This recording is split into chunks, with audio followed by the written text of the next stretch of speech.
Good evening. I'm Ann Matteucci. And I'm Joshua March. Here's what's coming up next on PantherVision. UWM is taking a fresh approach to active shooter training. Make it short, make it fast, make it really like hit.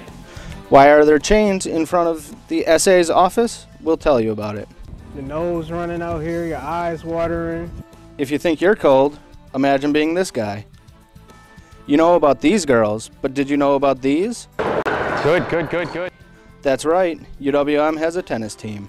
This winter has been hard on the roads, for some students more than others. It's a speed bump for wheelchairs.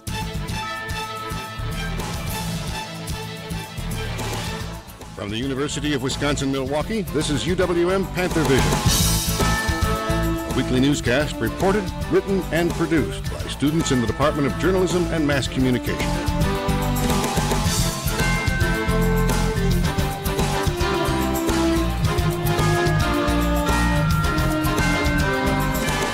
And now, the news. Good evening. UWM is closer to implementing a new active shooter preparedness plan. The action comes after a year-long PantherVision investigation. Kaye LeCount joins us with an update. Kaye? As we told you in our last newscast, UWM has created a working group to examine how to best prepare students and staff for an active shooter situation. Our investigation revealed a number of issues.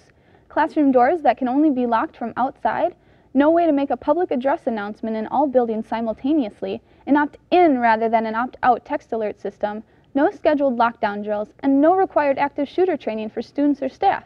Police Chief Michael Marzian says the working group is making progress. No, I can assure you there'll be changes made from this report. UWM Police Chief Michael Marzian says the group faces a challenging task. Applying those best standards to this campus has taken longer than we expected because our campus is very unique. Unique in its location, unique in its construction, unique in its demographics, its makeup. While the report hasn't been finalized, Marzian says we can definitely expect changes. We're going to come out of this report with a recommendation to grab the run, hide, fight model. And the run, hide, fight model is a model of active shooter response. It's actually put forth by the FBI. Marzian says the goal is to make information immediately recognizable. When I say to you stop, drop, and roll, the first thing you think of is, well, I wasn't lit on fire. If you hear run, hide, and fight, what we want to do is tie that real closely into an active shooter on our campus. And it's easy to teach. We can do a very short training that's very meaningful, and we can get more people trained then. So guys, the committee is looking at different ways to inform students about run, hide, fight, and a couple ways they're doing it is by handing out these cute little trinkets. So we have a chapstick that actually has the words right on them. We have a whistle that's also a light, so it's super nifty that way, and a keychain that says it as well. Oh, that's nice. And they also have mouse pads like over there for your office. Basically the goal is that they want to surround students with this small saying. It can apply to any criminal situation, any kind of crime, and they just want you to remember it at all times. So that should be happening soon. Yeah, I think that's a great idea. All right, thank you, Kaye. The Active Shooter Working Group consists of volunteers from across campus. Of the 13 committee members, 2 are from the police department, including Chief Marzian, and 2 from University Relations and Communications. There are also 2 students on the committee, but there are no committee members from outside the university. The UWM police have found a person they've been looking for in connection with some campus thefts. Police had distributed this security camera video. They say the suspect is on the left. The man was arrested this past weekend. He faces felony charges, including burglary and 2 counts of unauthorized use of person's information. 3 suspects have been charged in connection with a rash of dorm room robberies at Sandburg residence halls. The 3 are 19-year-old Andre Dallas, 18-year-old Rendell Giles, and 17-year-old Michael Scott. They are each charged with 4 counts of burglary and 1 count of conspiracy to commit burglary. Both Dallas and Rendell are UWM students. Police were called early on Sunday morning when one of the suspect's roommates found a gun in the room. But they were going room to room at 3 o'clock in the morning on a Sunday morning, which is really late Saturday night, and they were trying doors. And they were knocking on doors and they were asking for people, hey, is Sam here? Or, hey, is Mike here? And if they didn't get a response, or if the residents were either out of the room or asleep, they would go into the room and remove things. The firearm was found to have been stolen. Officers also found a large quantity of electronic equipment, including iPads, iPhones, and video games. The robberies may prove to be an eye-opening event for Sandburg residents. PantherVision's Shannon Rosewicz tells us how faculty and students are reacting. Sandburg Hall is home away from home for many UWM students. A violation of that space would leave any resident a bit uneasy. I had heard that there was a gun found, and that kind of freaks me out a little bit because I had lived here for an entire year in the same tower, and the fact that there was such a deadly weapon just sitting in a young adult's room is a little jarring. Sophomore Erin Farrell is a bit uneasy with this latest news, but she feels secure in the dorms. Well, I feel like our security system here with the swiping of the IDs at every door and then at every tower has served its purpose. Frankly, I don't understand how they could have stopped it from the security standpoint. But some have questioned why police did not issue a safe alert when they found a gun lying on a bed in the dorms. Well, we use the safe alert text system would be a bona fide emergency on campus. That was not a bona fide emergency on campus. Finding a gun in a dorm room with nobody around would not be justification for us to put out a safety alert. That wouldn't be it. A crime spree is another reason we wouldn't. We don't do it for weather reasons. We do it for a bona fide emergency. If you get one of our safe alerts, it's going to be a real emergency. Arcetta Knutz is the Associate Director for University Housing and Assistant Dean of Students. She says she's proud of how her staff handled the situation, but reminds students they have to do their part to stay safe. Protect your space. So that's your living environment. Granted, you have a great relationship with your suite mates potentially, but you still need to take care of your space, talk to your suite mates, protect your environment. I'm Shannon Rosewicz for PantherVision. The suspects are due back in court on March 21st. Embroiled in controversy, the Student Association pushes forward during a tumultuous election season. With the voting period only a little over a month away, PantherVision's Maria Corpus gauges the temperature of the electorate. Campaigns for this year's Student Association elections are officially underway at UWM, but other than a few banners and flyers posted around the union, perhaps you wouldn't know it. I don't even know what the Student Association is, to be honest. Honestly, I don't even know who the candidates are. I mean, I had no idea there was going to be any student elections. So. Such student reactions may come as a surprise to the Student Association Board of Trustees, who have been working on greater marketing and programming to inform students about the elections and candidates. We're more active on Facebook now. We're putting up banners around the union, doing instant messaging, and then emailing deans of students. With a little over a month until the election, Student Association Board of Trustees Vice Chair Ryan Sorensen adds that it's only a matter of time before there is more conversation. The closer we get to Election Day, the more visible the candidates will be. More information is exactly what UWM student Rebecca Soto needs in order to cast her vote.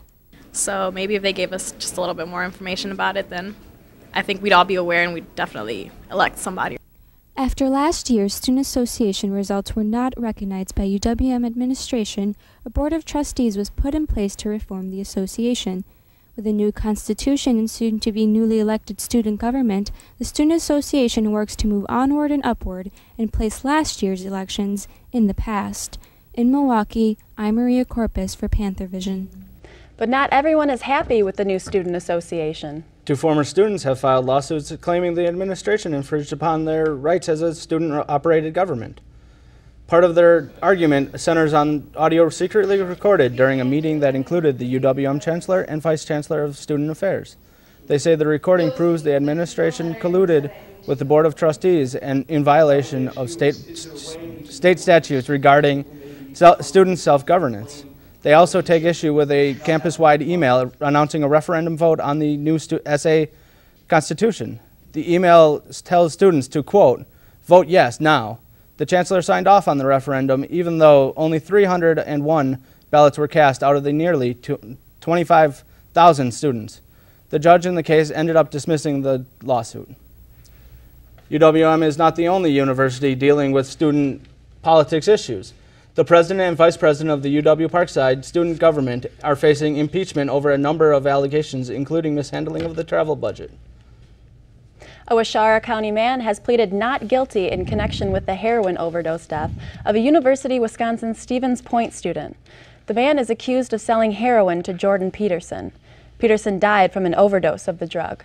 She was a senior biology major from Markesan in Green Lake County. A 19-year-old UW Whitewater student was killed in a car accident last week. Freshman Tegan Nolan lost control of her vehicle and spun onto oncoming lane where she was hit by a van. Nolan was not wearing a seatbelt and was pronounced dead at the scene. A candlelight vigil was held last night in her honor. Slick conditions, cold weather, and sickness are just a few reasons students give to skip class. But one UWM student faces different challenges getting to school. Danielle Staub has the story. Transitioning into college can be difficult, but Greek life has helped student Rena Ripley adjust. Rush Gamma Phi Beta, fall of 214. But she still faces difficulties. I can't even reach it. Sidewalks are rough and sometimes even dangerous. Last year, I fell into my chair right here because of how ridiculously bumpy the road is. And I went to the hospital and found out I had a sprained ankle, and it's just very scary to not even be able to cross the street by myself. On Wednesdays, she attends a psychology discussion on the 3rd floor of Merrill Hall. The path to the building is narrow due to construction. The ramp can be slick in conditions. These are all things she expects to have difficulty with. But what she discovered inside was a different story. And I get to the elevator and there's a note hanging on it that says, preventative maintenance, please don't use. So I couldn't go up to the 3rd floor where my class is located. Facilities worker Rick Kohler said the Merrill elevator had a loud hydraulic pump that needed to be replaced. The elevator was down for 11 days, preventing Rena from attending class. TA Michael Fitzgerald said she wasn't marked absent, but attendance wasn't her concern. Yeah, it was pretty important because we actually had an exam coming up the next week, and this is a class that is known to be very hard, especially in this major. Miscommunication and overall accessibility. It's a speed bump for wheelchairs. Has caused Rena to miss multiple classes. She leaves this message to the university. And I just wish that UWM would realize that, like, they should pride themselves on being diverse, and not only with, like, different cultures and different backgrounds, but, like, people with disabilities. Like. In Milwaukee, I'm Danielle Staub with PantherVision. The Student Accessibility Center is available to UWM students to assist in educational concerns. Students with disabilities must contact in advance for any campus accommodations. When we return, we'll take you to Mexico to discover the effects of rains on ruins. And while the cold weather may have been unbearable, it might not be all bad. All this and more coming up on PantherVision. Minds can achieve anything. We make sure they get to college.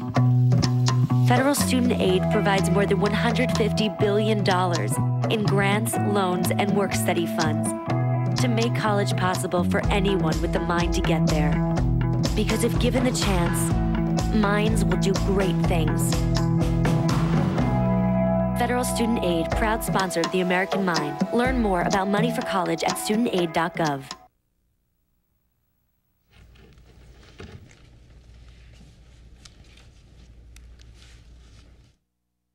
General issued this warning because radon can cause lung cancer.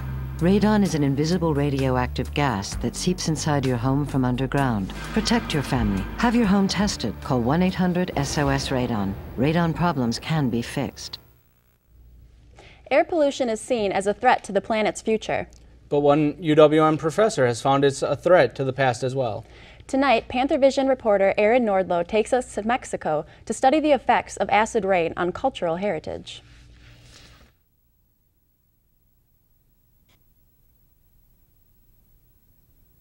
Acid rain. It's harmful to plants, buildings, and contaminates water.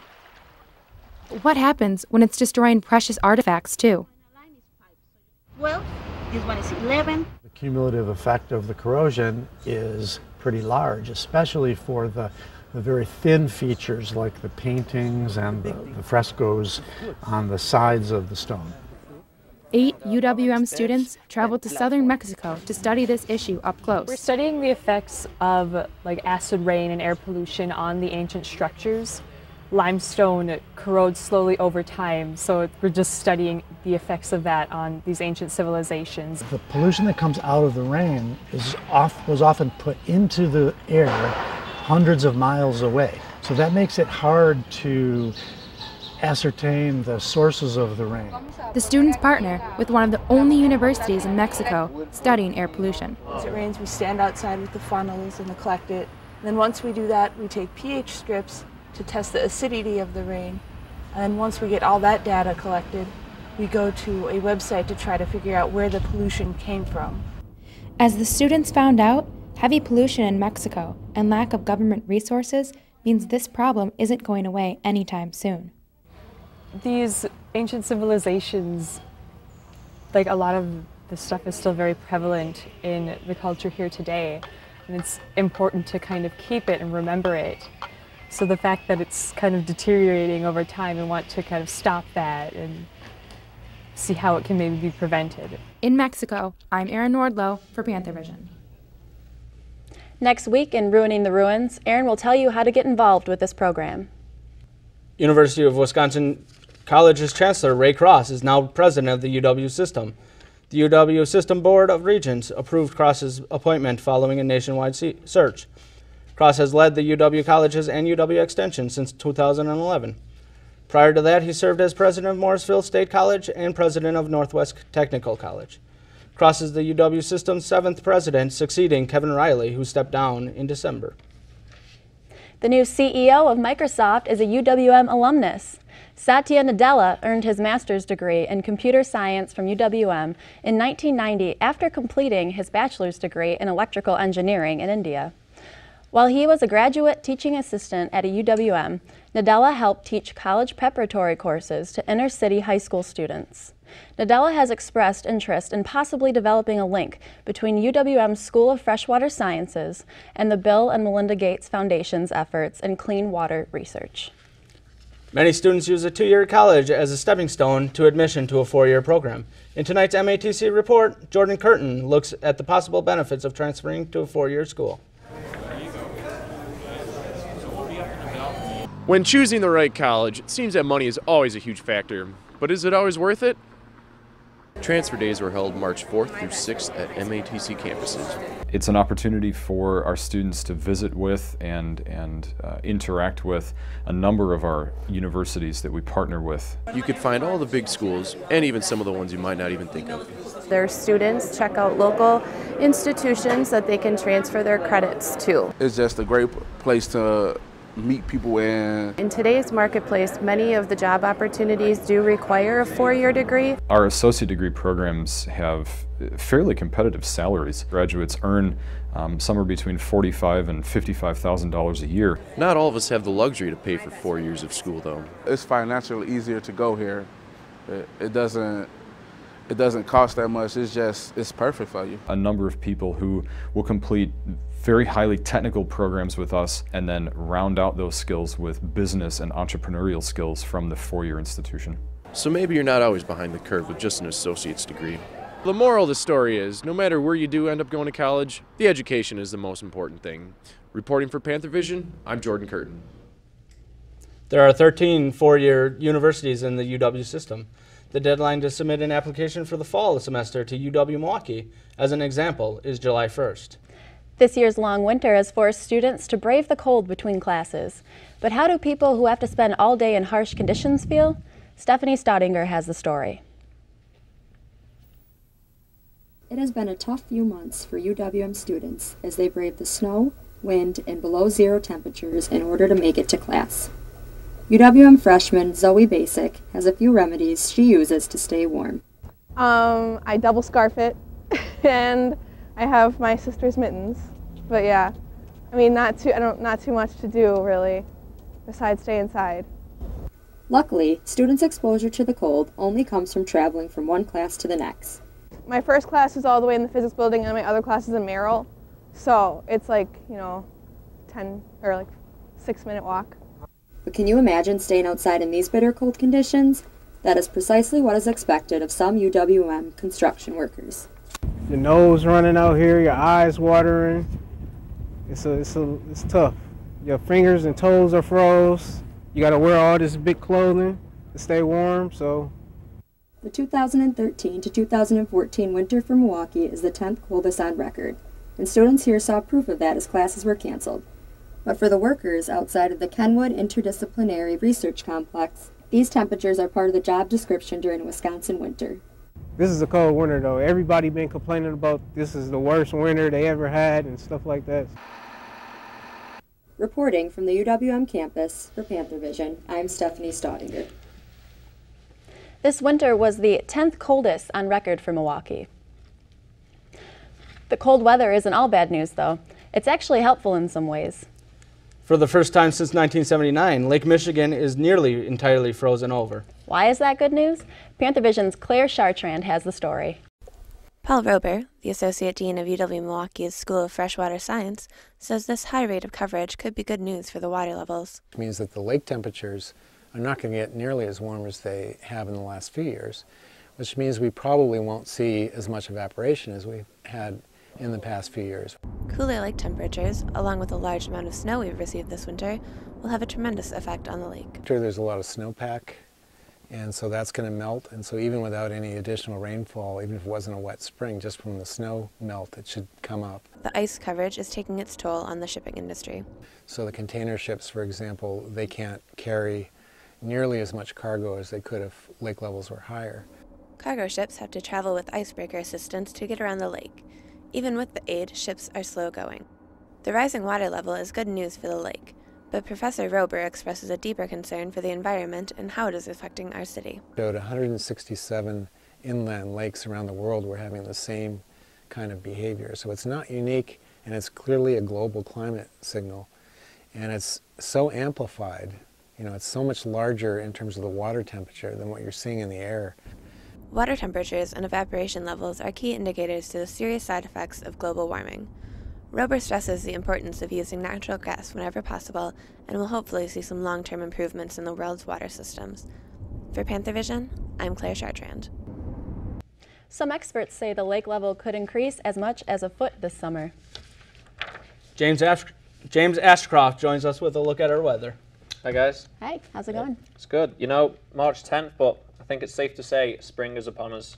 So let's take a sneak peek at the forecast for the weekend just to get you in a better mood for what's going to come up. As you can see, there'll be a few warmer temperatures and the sun will be out.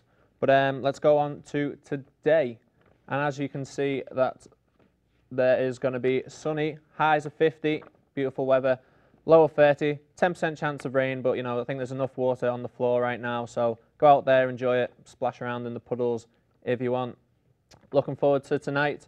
We'll see that the lows even, sorry, there's going to be overnight, there was 27 up in Rhinelander, 34 in Eau Claire, 30 down here in Milwaukee in our state capital, 43, but you know, hopefully all that's behind us now as we go on to the highs, which are going to be seen at 52 in Green Bay, nice and warm up there, Madison as well, 52, but of course where we are, Milwaukee, 50, you know, take advantage of this weather. Looking across into tomorrow, we'll see that there is going to be a chance of partly cloudy, highs of 32, not as warm, so make the most of today. Lower 19, but with the wind coming in off the lake, 18 miles per hour, you know, bundle up, maybe still wear a hat. Wednesday, mostly cloudy, highs of 25, that's the downer, hump day. Lows of 10, wind at 13 miles per hour, shouldn't be too bad.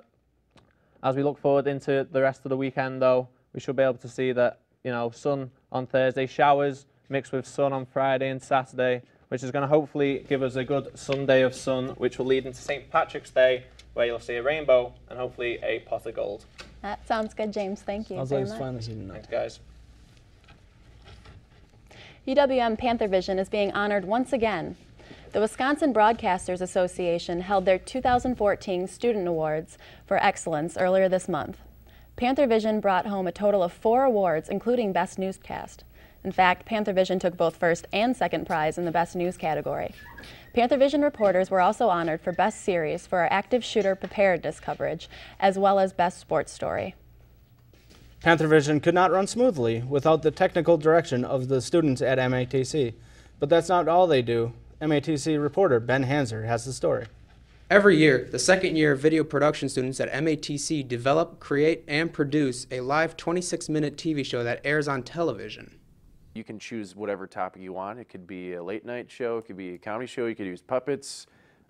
Basically, yeah, it's just a very, very time-consuming, intense project. My show is a hybrid of the Daily Show and a video game show, and I wanted to put it together because that's a show that I want to see, and I wanted to create a show that my friends want to watch. The workshop series presents the students with several opportunities to get experience with running a studio show. The Student Workshop series really prepares you for, you know, just in general, if you want to actually pursue this as a career in terms of, let's say you want to be a director, this is a huge and great opportunity for you to get that experience, because you do have to tell 10 to 15 to 20 people what to do, how to delegate the work, and it's just insanely huge for, you know, experience. Students also learned some valuable lessons and also got an idea as what not to do. It was kind of difficult to do it all together, but I got it done, and I'm happy how it turned out. Reporting for MATC and PantherVision, I'm Ben Hanser. Coming up next, it's March Madness time. We'll tell you whether the men's basketball team has a chance. And we'll introduce you to the ladies of the UWM tennis team. That and more when PantherVision returns.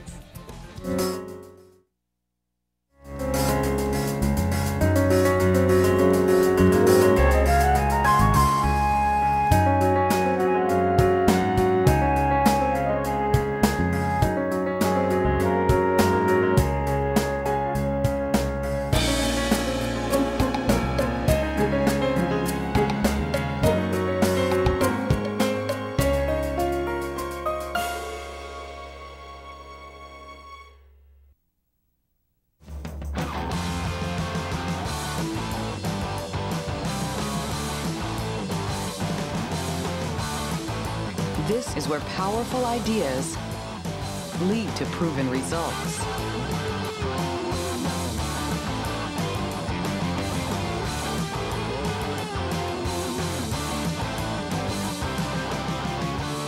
This is where you belong.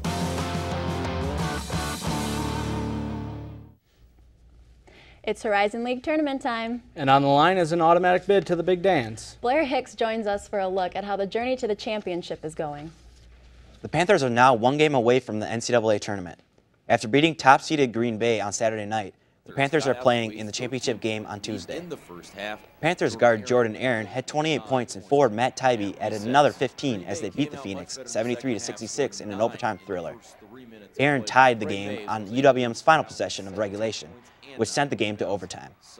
The Panthers now take on Wright State for the tournament championship. The game tips off at 6 p.m. Tuesday night and can be seen on ESPN.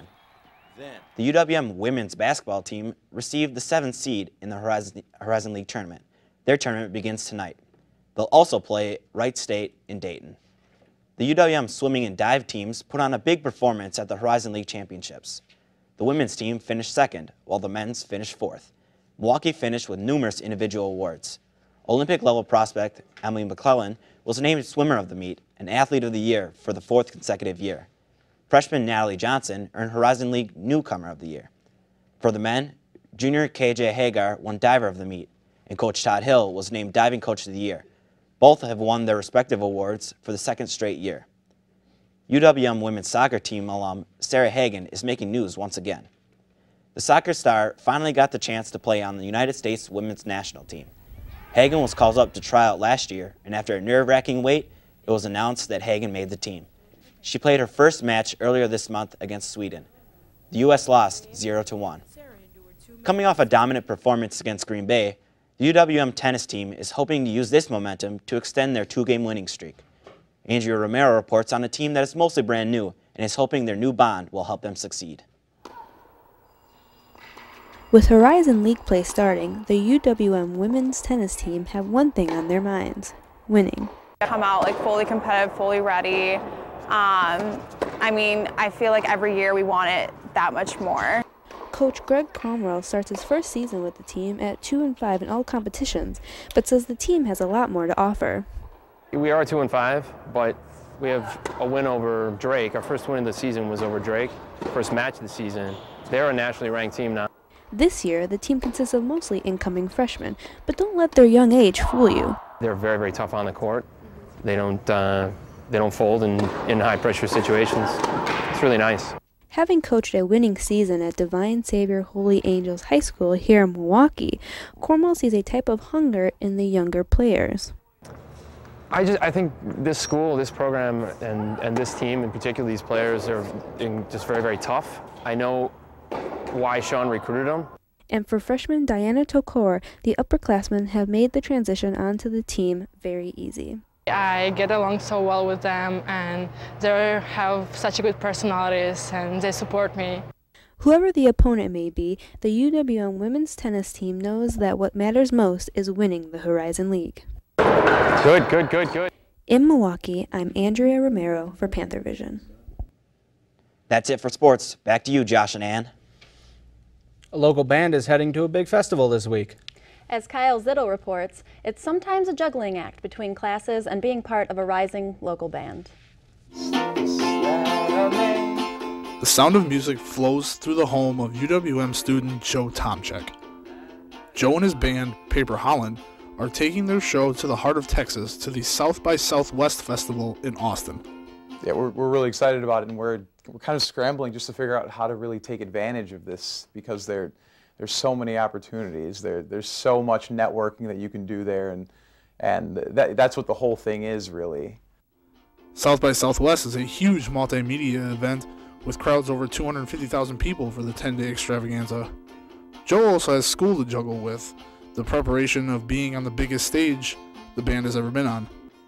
Yeah, there's definitely times where I come home from school and I would like to do nothing, but I would also like to just sit around and play music and work on something that I've been putting off musically, and but then there's homework.